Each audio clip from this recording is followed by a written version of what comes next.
All right, Vinesh, start off by saying just like say the fortune the teller's sorry the teller's story in Rec Room can be super messy and all over the place, and it's really hard to follow for some people. Okay, whenever you want to do it, just stare at him.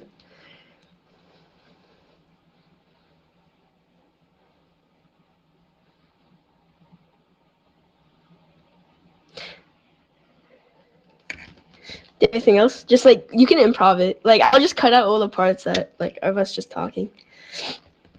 Just when you watch a movie and it when you watch a movie and it's like really bad and you have some stuff to say about its story, just go off like that.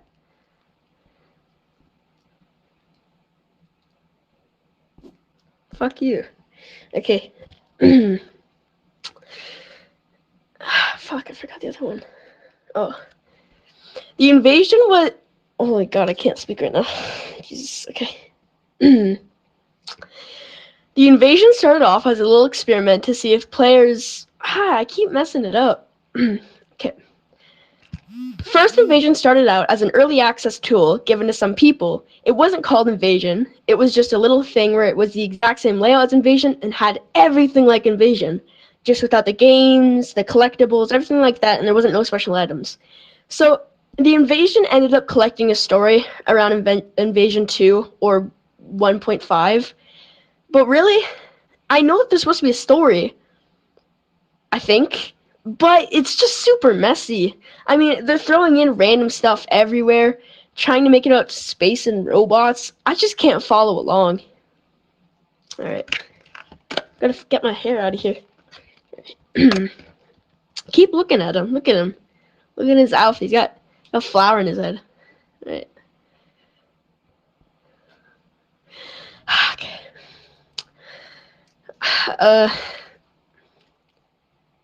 No, you failed. Yeah, a few times. Okay, shut the fuck up. Okay. The Forbidden One. The Forbidden One started off as a myth when the old loading screen Rec Room had. It was very dark and only a spotlight covered your play button or whatever. And it was just very ominous and creepy to be in. People had swore to see a creature far out in the shadows called the Forbidden One. And this was soonly popularized, and even Rec Room took notice, adding in their patch notes Forbidden One removed. And eventually Rec Room decided, hey, this would be pretty sick if we created it into Rec Room lore. Rec Room had the Heroes event, where players would be randomly selected to join 4 hero teams. There was the Masterminds, Valors, some other dudes. I was part of the Masterminds. They're the best. But these heroes would take place trying to defeat the Forbidden One and save Eugenie from the prison. And there was a huge countdown for this event. But see, the Forbidden One, it was weird because he's supposed to be a scary horror creature, and they turned him into a villain from a superhero. All these superheroes trying to kill him. It made no sense for the Forbidden One. Not to mention, the event just ended up being a cookie clicker game where you do parkour and click a button. It's over like that. It was very pointless and stupid. I think I want to redo that. Alright.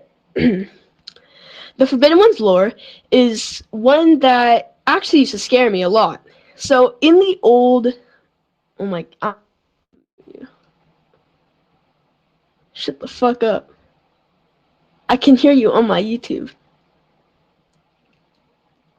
Mute your mic. Look at him and mute your mic! Okay.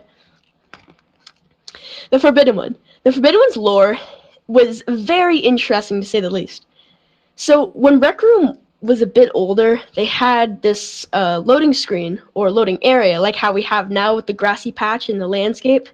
They had instead a spotlight room almost. It was a completely dark room with a spotlight on your play button. And some people thought it would be cool if they created a little creepy pasta out of it. In the dark shadows, there was the Forbidden One, and people could see him running across the screen. Rec Room took notice and really liked this idea, so they added it to their patch notes, Forbidden One removed, when they changed their logo thing or whatever. Fans did really enjoy that, but the player base didn't want Rec Room to take over the lore. The fans just kind of wanted Rec Room to, like, play play chill with it, like how they were doing with their patch notes. But instead, Rec Room was like, no, no, no, no, and decided to create this huge countdown for a Forbidden One event that actually got me super hyped up. I'd come home from school, check the timer, and I'd hope I'd be there for the event. I was there for the event, luckily, and it was worthless. This huge build up to the Forbidden One and its amazing lore just went all into a cookie clicker game where you had to do parkour, save Utini from a box. That was it. The cage exploded that Utini was in. You could hear the Forbidden One scream. It was over like that. And it wasn't even like we got a shirt, a hat, or even just gloves. They gave us absolutely nothing but that. Then, not sure if this was canon or not, but they created in a room called the Forbidden One Parkour Room or whatever, and you had to save these two guys while doing parkour. It was absolutely stupid, and I think Rec Room should just stay with its charm and not do any more lore. But of course, you're going to continue with the teller. Alright, finished. The next one we're doing is militaries.